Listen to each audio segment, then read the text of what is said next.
there's a silence that echoes louder than any prayer. And in 1847, in the small town of Salem, that silence began with a single handwritten page, a page that should have remained buried forever. They called it the Tomb Psalm. And today, you will discover why some words are too powerful to be spoken. But before you continue listening, I need to warn you about something. What I'm about to share with you isn't just a story. It's a secret that holy men have guarded for generations. A secret that changed lives, that shattered minds, that opened portals between the visible and the invisible. Have you ever felt that certain words carry weight? That some phrases seem to vibrate at a different frequency? As if they were keys to dimensions that our rational minds prefer to ignore? Kathryn knew this better than anyone. She was a simple woman, a blacksmith's daughter, a mother of 3. But there was something in her eyes, something that the neighbors could never explain. It was as if she could see layers of reality that others didn't perceive. It all began on a winter's night. The wind howled through the cracks in the house as if carrying voices from the other world. Kathryn was alone. The children were asleep. Her husband had gone to the neighboring town. And it was in that absolute solitude that she heard it for the first time. They weren't ordinary words. They were syllables that seemed to come from a language older than time itself. Syllables that formed in her mind without her summoning them, as if something ancient were using her consciousness as a conduit. She picked up her pen, dipped it in the ink, and began to write. But here's what nobody tells you about mystical revelations. They don't arrive as soft, comforting light. They arrive as a storm, as fire that burns while it illuminates, as a truth that hurts more than any lie. With each word Kathryn wrote, something changed around her. The shadows danced differently. The air grew denser. It was as if reality itself was reconfiguring itself to accommodate those sacred words. And then she realized something terrifying. It wasn't her who was writing. It was something through her. Have you ever experienced that? Moments when you feel you're not in control? When your hands move as if they belong to someone else? When thoughts that aren't yours occupy your mind? Kathryn stopped resisting. She let the force guide her completely. What came from her pen that night wasn't an ordinary psalm. It didn't have the metrical structure of the Psalms of David. It didn't follow known liturgical patterns. It was something completely new, something that seemed to have a life of its own. 3 days later, they found Kathryn dead in her bed. No injuries, no signs of illness, just absent, as if her soul had simply decided to depart. But the manuscript remained. 7 pages of perfect calligraphy. Words in a language that no one recognized, but that everyone somehow understood, as if it were written in the primordial language of the human soul.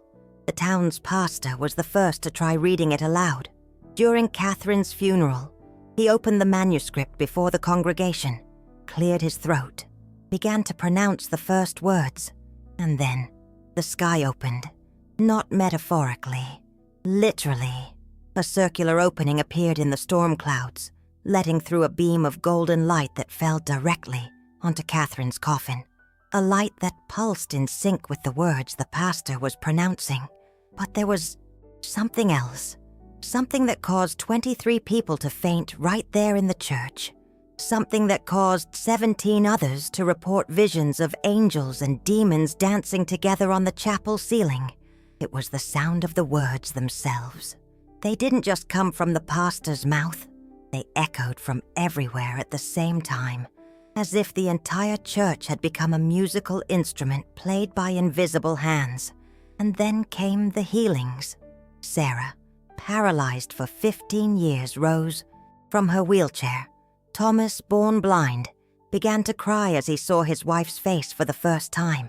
The merchant's youngest daughter, who was born deaf and mute, cried out her mother's name in a crystal-clear voice. But disturbing visions also came. Hannah saw her dead husband beckoning to her from the portal of light. Old Murphy claimed that devils danced among the church pews. 3 children began speaking in languages that no adult recognized, but which sounded as ancient as the world itself. The pastor stopped reading, closed the manuscript, and at that very moment, the silence returned to being just silence. But what had been released could no longer be contained. In the following days, strange things began to happen in Salem. People reported shared dreams. Animals acted strangely, as if they could see invisible presences. Plants bloomed out of season. Crystal clear well water became murky without explanation. It was as if the boundary between worlds had become thinner, as if those words spoken at the funeral had created a permanent crack between the natural and the supernatural. And then came the visitors, men in black, representatives of religious orders that no one knew.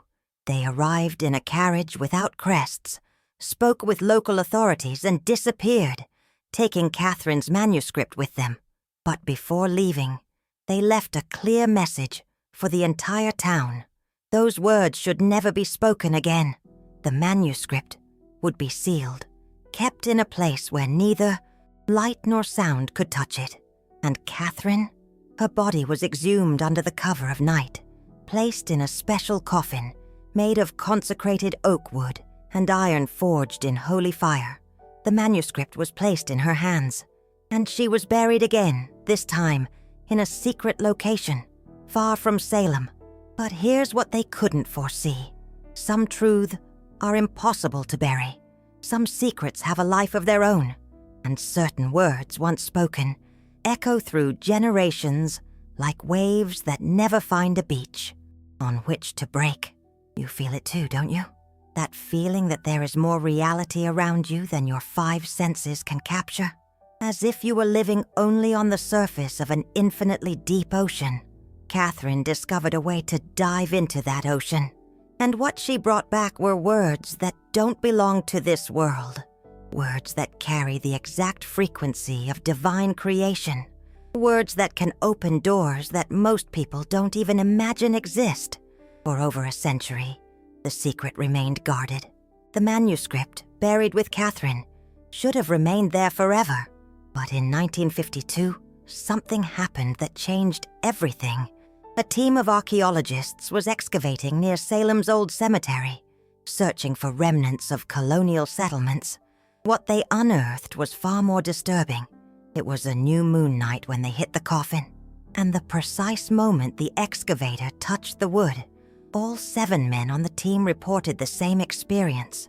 A whisper, not with their ears, but directly into their minds, as if someone were calling their names from a great distance.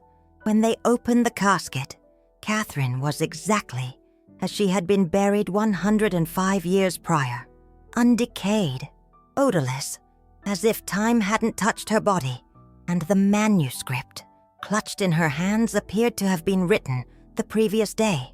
But something was new, something that wasn't there in 1847. In the margins of the original pages, new writing had appeared. Words in modern English, in a completely different script from Kathryn's, as if someone had continued writing the psalm through the years, using the buried manuscript itself as a conduit. And these new words carried a specific message, a message directed not to the past, but to the future. A message for whoever found the manuscript in the 20th century. The message said the time had come, that humanity was ready to hear again the words that had been silenced, that a new spiritual era was dawning, and that the tomb psalm was the key to unlocking its gates. But there was also a warning, written in ink that seemed to pulse with its own light, a warning that chilled the blood of anyone who read it. Whoever utters these words without true faith will not return from the place to which they will take him. Dr. Marcus Webb, the leader of the archaeological expedition, was a man of science. He didn't believe in superstitions. For him, it was just an ancient manuscript of immense historical value. He decided the words should be studied, translated, understood. He took the manuscript to the university, assembled a team of linguists, theologians, and anthropologists. For 3 months, they worked day and night trying to decipher Kathryn's language. And then they made a discovery that changed everything. The words weren't from any known human language, but they had patterns, specific frequencies, as if they were sound formulas designed to produce specific effects on the human consciousness. Dr. Sarah Chen, a specialist in comparative linguistics, was the first to notice. The syllables corresponded exactly to the brain frequencies recorded during deep mystical states. It was as if Kathryn had encoded into words the very brainwaves of the divine experience. But there was more. Professor Johannes Richter, a scholar of ancient sacred texts, recognized fragments, echoes of lost Tibetan mantras, vestiges of Sumerian invocations, elements of languages that hadn't been spoken for millennia. It was as if the manuscript was a synthesis, a distillate of all of humanity's mystical tradition, filtered through the consciousness of a simple 19th century woman. And then Dr. Webb made the decision that would change his life forever. On a Friday night, alone in his office, he decided to utter the words for the first time since 1847, just to see what would happen. Just out of scientific curiosity. He had no faith. He didn't believe in miracles. For him, they were just sounds, organized in an interesting way. He opened the manuscript to the first page, cleared his throat, and began to read aloud. The first word left his lips as a hesitant whisper, the second with more confidence. By the third, his voice began to take on a strange resonance, as if the very air around him had changed density. And then he felt it. It wasn't sound coming from his throat. It was pure vibration. Each syllable created waves that spread not only through the air, but through dimensions he didn't know existed. The office began to change. The walls seemed to breathe. The electric light pulsed in sync with his voice. And gradually, Dr. Webb realized he was no longer alone. There were presences there, invisible, but undeniably real. As if his words had opened windows, and through those windows, beings from other realities were watching. He tried to stop reading, but he found he couldn't. The words kept coming out of his mouth of their own accord, as if he had become merely an instrument through which the manuscript expressed its own will. And then the transformation began. It wasn't physical. It was deeper than that. It was as if his consciousness was being rewritten word by word, as if each syllable he uttered erased a part of what he was and wrote something new in its place. Dr. Webb felt his identity dissolving, his memories, his beliefs, his fears, his desires, everything disappearing like sand through his fingers. And in place of what he had been, something larger, vaster, older was being born. When he finished reading the first page, he was no longer Dr. Marcus Webb. He was a conduit, a living portal between worlds. And through him, voices began to speak. They weren't human voices. They were echoes of creation itself, the sound the stars make when they are born, the music the atoms sing when they organize themselves into life, the exact frequency of divine love manifesting in reality. And in that moment, Dr. Webb understood why the manuscript had been buried, why holy men had decided that those words were too dangerous to be heard. It wasn't because they were evil. It was because they were too true. Absolute truth has that effect on the human mind. It dissolves all the illusions that keep us functioning in the everyday world, all the necessary lies that allow us to wake up in the morning, work, love, dream. And when these illusions completely dissolve, what remains is no longer human. It's something infinitely larger, but also infinitely more fragile to survive in a body of flesh and bone. Dr. Webb spent the entire night reading, page after page, word after word, and with each syllable uttered, less of him remained, and more of the divine manifested through his form. When the sun rose, they found him sitting at the table, the manuscript open before him, his eyes fixed on something no one else could see. He was alive. He breathed. his heartbeat. But Dr. Marcus Webb, the man who had been, had disappeared forever. In his place, there was someone who spoke only through symbols, who saw patterns where others saw chaos, who smiled at invisible realities and wept with beauty before things that no one could comprehend. And that's how the manuscript was sealed again, kept in special vaults, locked away from human curiosity, because it had become clear that some doors, once opened, cannot be closed, and some prices are too high to pay, even in the name of truth. But the story doesn't end there, because truths like this have a peculiar way of spreading, like seeds on the wind, like benign viruses of consciousness. They find prepared minds and settle silently, germinating for decades until they bloom at the right moment. For the last 70 years, fragments of the Tomb Psalm have appeared in unexpected places, a few words whispered in dreams, some phrases automatically written by mediums who had never heard of Kathryn Kuhlman, verses discovered in ancient diaries of seemingly unconnected mystics. It's as if the manuscript had a life of its own, as if it couldn't be truly destroyed or hidden, as if Kathryn Kuhlman's words had become part of humanity's collective unconscious, waiting for the right moment to emerge again. And perhaps that moment has arrived. We live in an era of unprecedented spiritual awakening. Millions of people seek meaning beyond materialism. They experience altered states of consciousness. They question the nature of reality. It's possible that our species has finally matured enough to hear the words Kathryn Kuhlman channeled almost 200 years ago. It's possible that we have developed the spiritual strength needed to withstand absolute truth without being dissolved by it. Or maybe not. Perhaps we are still too fragile. Perhaps our consciousness still needs a few more generations to be ready. Perhaps the price of hearing these words is still too high for any human mind. But one thing is certain. The secret cannot be kept forever. Kathryn Kuhlman's words continue to echo through dimensions, seeking throats through which they can manifest again.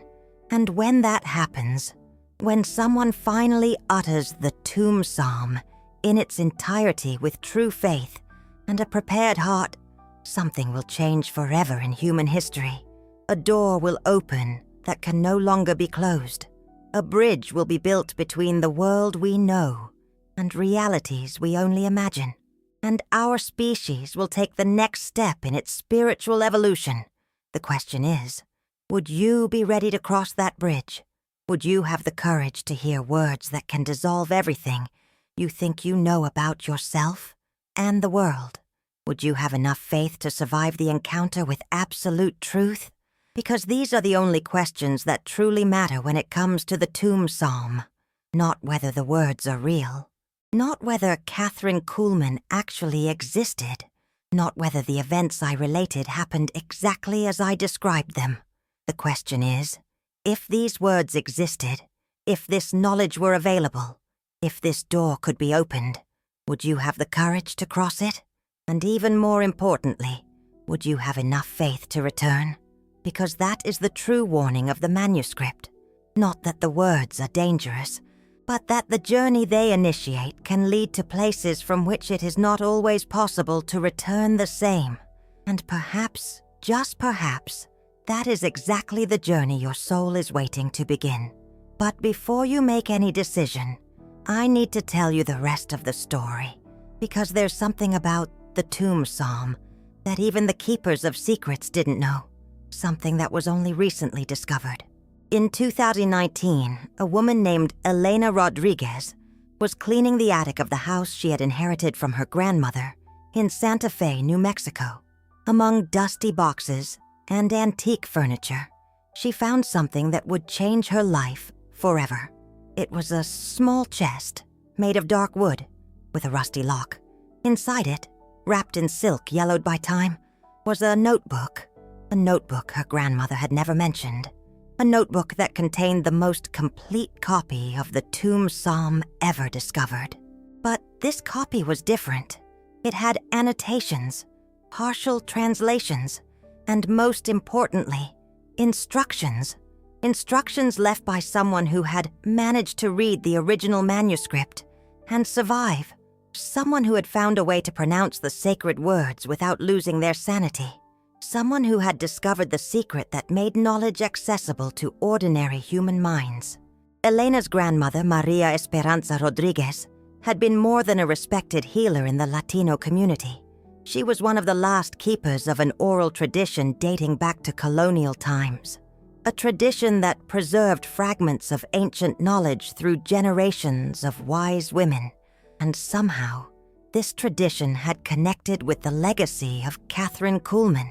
In the notebook, Maria had documented decades of spiritual experiences, visions she received during her healing rituals, dreams that repeated themselves with prophetic precision, and gradually, words that reached her through invisible dimensions, words she recognized as being from the same psalm that had caused such an impact in Salem more than a century earlier.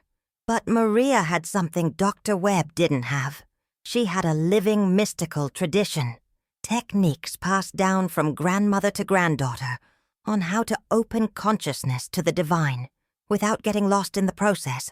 Ancestral methods to keep one's feet on the ground while the soul flew through higher realities. Elena read the entire notebook in a single night, and in the morning she made a decision that her friends considered pure insanity. She decided she would pronounce the entire psalm, but not in the reckless way Dr. Webb had done. Elena would follow exactly the instructions her grandmother had left. She would prepare her body, her mind, and her spirit through traditional rituals. She would create a protected sacred space, and only then, with all the necessary preparation, would she give voice to Kathryn Kuhlman's words. For 3 months, Elena prepared. She fasted on specific days. She meditated daily. She practiced breathing techniques her grandmother had taught her. She purified her house with sacred herbs. She created an altar following precise instructions from the notebook. And most importantly, she strengthened her faith, because the notebook made this very clear. Faith was not just a recommendation, it was an absolute requirement. Not blind faith, but informed faith. Faith based on the understanding that there are layers of reality beyond common perception. Faith that human consciousness can be expanded without being destroyed. Faith that the divine wants to communicate with us, not annihilate us. On the night of the December full moon, Elena felt ready. She wore white clothes, as the notebook instructed. She lit candles in a specific configuration. She burned incense made with herbs she had harvested herself in sacred places. At precisely 3 a.m., she opened the book to the first page of the psalm. But instead of reading Kathryn Kuhlman's original words directly, Elena began with the preparatory prayers her grandmother had developed. Invocations that created a field of spiritual protection. Mantras that synchronized her mental frequency with higher frequencies. And only then, when she felt truly protected and prepared, did she begin to pronounce the words of the tomb psalm. What happened was completely different from Dr. Webb's experience. Instead of feeling her identity dissolving, Elena felt her identity expanding. Instead of losing control, she gained a deeper control over her own consciousness. Instead of being consumed by the words, she became a partner with them in a cosmic dance of pure meaning. As she pronounced each syllable, Elena felt as if layers of veils were being removed from her spiritual eyes.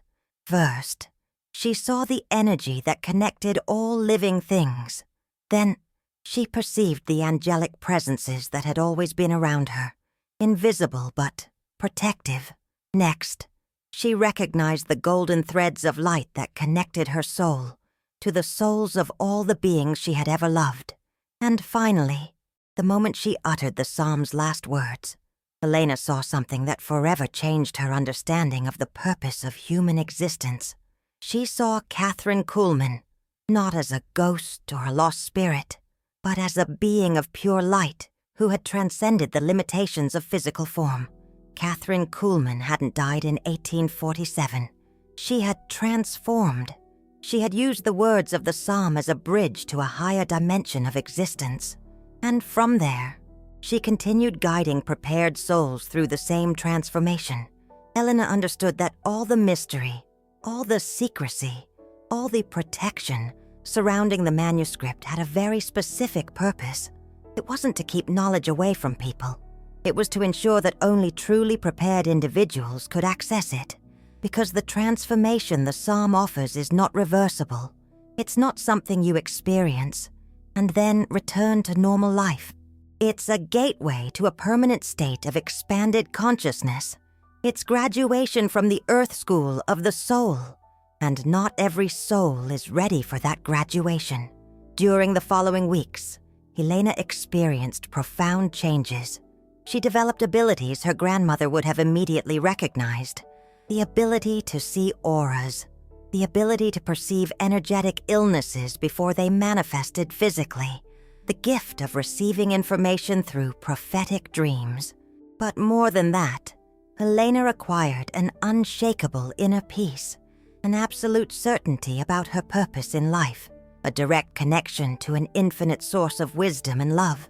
And then she understood why the book had come into her hands. Not by chance, not by luck, but because the time had come for a new phase in the history of the Tomb Psalm. A phase where knowledge would no longer need to be kept in absolute secrecy. A phase where appropriately prepared individuals could safely access this wisdom. Helena began to share her discovery, not publicly, not sensationally, but through the same silent network of spiritual seekers that has always existed. Serious people, prepared people, people who understood the magnitude of what was being offered. And slowly, very slowly, a small group of individuals began to undergo the same transformation that Helena had experienced, each one following the instructions carefully, each one preparing for months before uttering the sacred words, each one emerging from the experience more complete, more connected, more awake to the true nature of reality. But here's what's truly extraordinary about this new phase. The people who went through the experience of the Tomb Psalm didn't become mystical recluses lost in spiritual ecstasy. On the contrary, they became more present, more effective, more capable of serving the world in practical and tangible ways. Doctors who developed sharp diagnostic intuition, teachers who managed to touch the hearts of students considered lost, artists who create works that literally cure depression, entrepreneurs who build businesses based on genuine compassion, as if the psalm didn't take them out of the world, but empowered them to participate in it more fully and consciously. And that brings us to the most important question of all. The question you've probably been asking yourself since you started listening to this story. Do the words still exist? Is it possible to access them? Is it possible to go through the same transformation as Kathryn Kuhlman, as Elena, as the small group of people who were brave enough to pronounce the Tomb Psalm? The answer is yes and no. Yes, because the words continue to echo through the dimensions. Yes, because the door that Kathryn Kuhlman opened remains open to prepared souls. Yes, because the process of spiritual transformation that the psalm offers is available to anyone willing to pay the price of adequate preparation. But no, because you can't simply Google the words and pronounce them casually on a boring afternoon. No, because true access requires an inner transformation that can take months or years to complete. No, because some doors only open when we are truly ready to deal with what we will find on the other side. And perhaps that is the deepest wisdom behind this whole story. True spiritual life is not about having access to the right techniques or secret words. It's about becoming the kind of person capable of using these tools responsibly and beneficially. It's about developing genuine faith, not blind faith, but faith based on direct experience of the sacred, faith that comes from years of consistent spiritual practice, faith that has been tested by life's difficulties and emerged even stronger. It's about cultivating true humility, the humility to recognize that there are mysteries greater than our current understanding, the humility to admit that we may not be ready for certain levels of knowledge, the humility to accept that our spiritual journey has its own perfect timing. It's about developing unconditional love. Love for oneself, for others, for all of life, because only love is strong enough to anchor us as we navigate the higher dimensions of consciousness. Only love allows us to return transformed, but not lost. Elena discovered this through her own experience. The words of the Tomb Psalm are powerful, but they are only tools. What really matters is the quality of the consciousness that pronounces them. And here's what she understood about the true purpose of this entire story.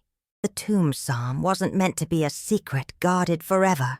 It was meant to be revealed gradually.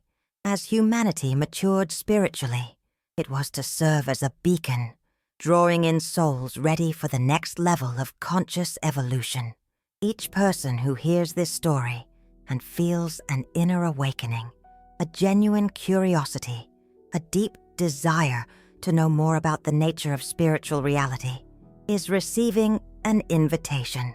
Not an invitation to seek out the specific words of the psalm, but an invitation to begin the inner journey that will eventually make them accessible.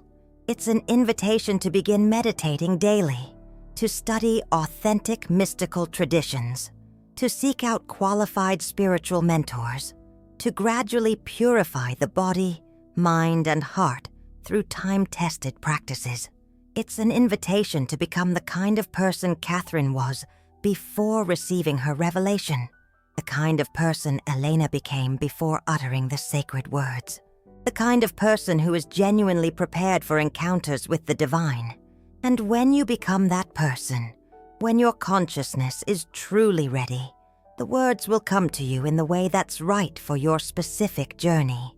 Perhaps through dreams, perhaps through synchronicities, perhaps through a chance encounter with someone who has already gone through the transformation, or perhaps, as it happened with Elena, through an unexpected discovery somewhere you least expect.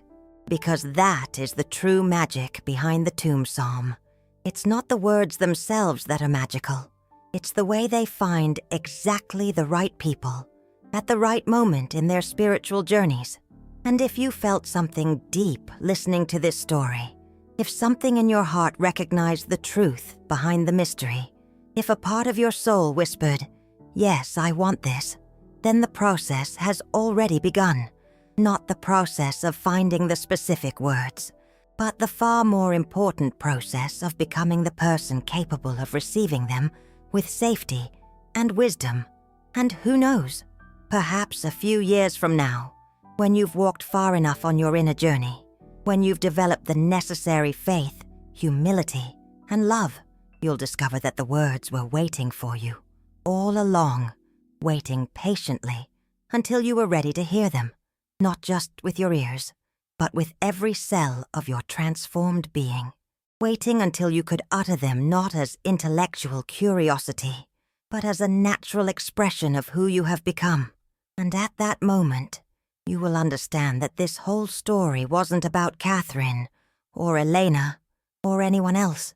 It was about you, about the journey your soul came to make in this life, about the transformation that's waiting to happen in your own heart, about the sacred words that have existed within you since the moment you were born, waiting only for you to become silent enough to hear them.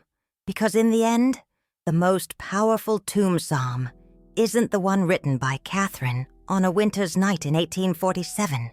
It's the one being written right now, this very moment, by the choices you make towards spiritual awakening. It's the one that manifests every time you choose love over fear, faith over doubt, humility over ego. It's the one that echoes across dimensions every time you genuinely connect with the divine that lives within you. And maybe, just maybe, when you finally learn to utter your own inner psalm with true faith and an open heart, you'll discover that Kathryn's words were only a distant echo of the song your own soul has always known how to sing. A song that doesn't need to be found in ancient manuscripts or secret journals. A song that only needs to be remembered.